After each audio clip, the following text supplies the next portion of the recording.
자, 오늘 5분만 읽는 서 76번째 누가복음 7장 44절에 48절 제목은 이 여자를 보느냐 이 여자를 보느냐입니다. 본문은 옥합을 깨뜨린 여인의 이야기입니다. 너무나 유명해서 모르는 사람이 없습니다. 주님께서 이 시몬이라고 하는 바리새인의 집에 식사 초대를 받았습니다. 그때 한 여인이 향유 담은 옥합을 가지고 와서 주님의 발에 붓고 눈물로 그 발을 씻던 이야기입니다. 그러나 이 장면을 알고 보면 그 당시에 큰일 날 만한 사건이기도 했습니다. 시몬이 주님을 괜히 초청했구나 하고 실망할 장면이면서 이 일이 널리 알려지면 바리새인 신분에 적지 않은 명예훼손이 될 상황이었기 때문입니다.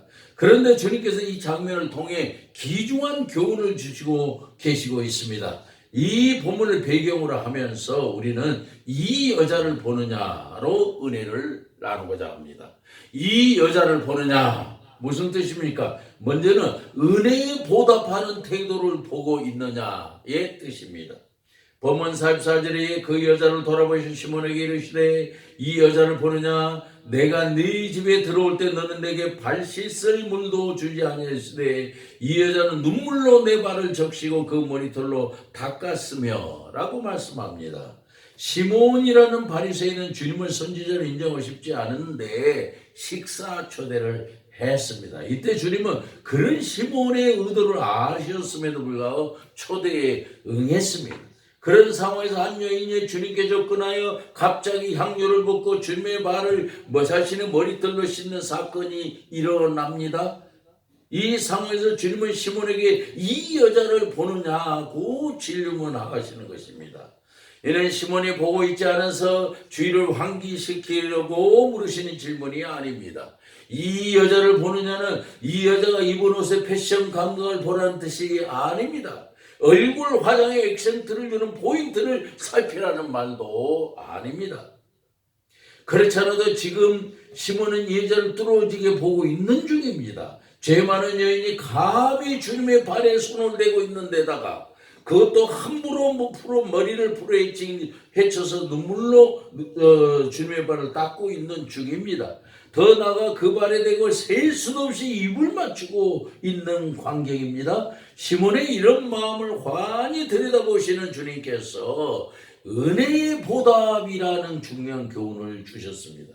그것이 바로 비탄감의 은혜를 죄사함에 그리고 은혜에 대한 보답의 형태를 사랑의 차원에 기결시킨 것입니다. 많이 탕감받은 자가 더 많이 감격해 하듯이 크게 용서함을 받은 자가 더 많이 사랑한다는 뜻입니다.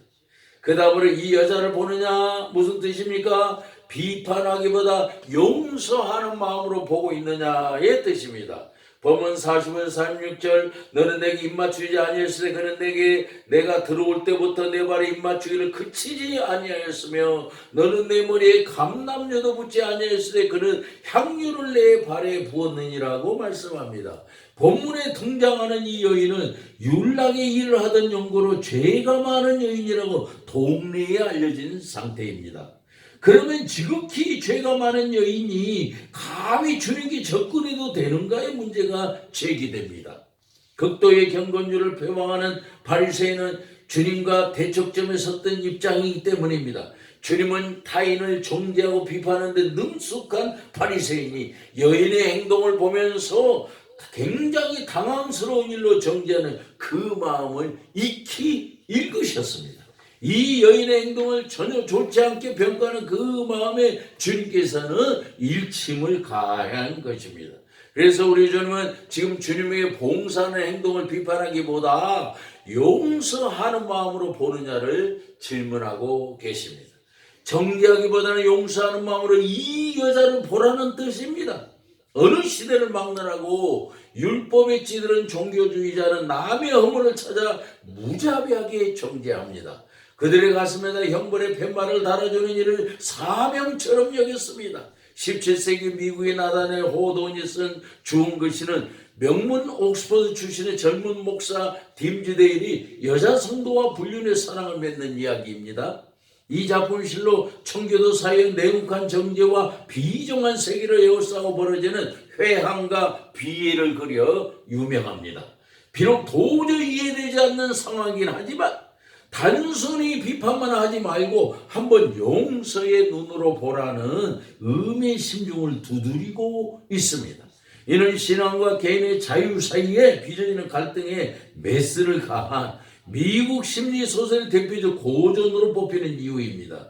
지금 주님은 시몬이라는 바리새인에게 비판만 하지 말고 용서하는 마음으로 보라는 의도이기도 합니다. 마지막에 이 여자를 보느냐 무슨 뜻입니까? 용서받고 새로워진 여인을 보고 있느냐의 뜻입니다. 본문 47절 48절 이러므로 내가 내게 말하는 그의 많은 죄가 사하여졌도다.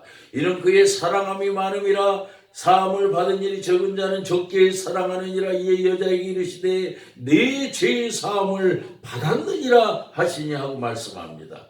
이 여자는 비록 죄가 많았지만 용서받은 사실을 일깨워 주고 있습니다. 용서받은 죄를 크게 하여 새로운 존재가 된 여인이라는 뜻입니다. 이는 주님이 죄를 용서하시는 분이시라는 것을 가르쳐 주시는 것이기도 합니다. 이 여인은 용서의 체험을 못했다면 필경 거려온 기구한 운명을 주저하며 하나님을 원망하며 살았을 것입니다. 그러나 여인은 용서받고 이런 원망의 마음에 모두 녹아내렸습니다. 이제 이 여인은 자신의 운명을 더 이상 탓하지도 않았습니다. 그 많은 죄를 용서받았을 뿐 아니라 이 용서받은 체험이 자신의 삶을 새롭게 만들었기 때문입니다. 이것이 바로 믿음의 비밀입니다. 믿음이란 용서받은 체험의 고백이기 때문입니다. 그리고 이 용서받은 믿음의 고백은 반드시 주님께 대한 사랑으로 나타나게 되어 있다는 것입니다. 부활하신 주님께서 디베랴 아침 바닷가에서 베드로에게 내가 나를 사랑하느냐고 3번이나 물으셨습니다. 이것을 기억하시지요? 사명을 맡기기 전에 용서받은 은혜를 기억하는가에 대한 질문을 하신 것입니다. 가는 인생 일에 저와 여러분도 용서받은 은혜를 깊이 새기며 살아가는 사람들이 되기를 바랍니다. 기도하십시다. 주님, 우리로 주님의 은혜에 보답하는 마음으로 살게 하소서. 죄 지은 사람을 정죄하기보다는 용서하는 마음으로 대하게 하소서. 더 나아가 용서받고 새로워진 사람으로 보게 하소서. 남의 허물을 드러내는 자보다 그 허물을 덮어주는 자에게 복을 내리시는 예수님의 이름으로 기도합니다. 아멘.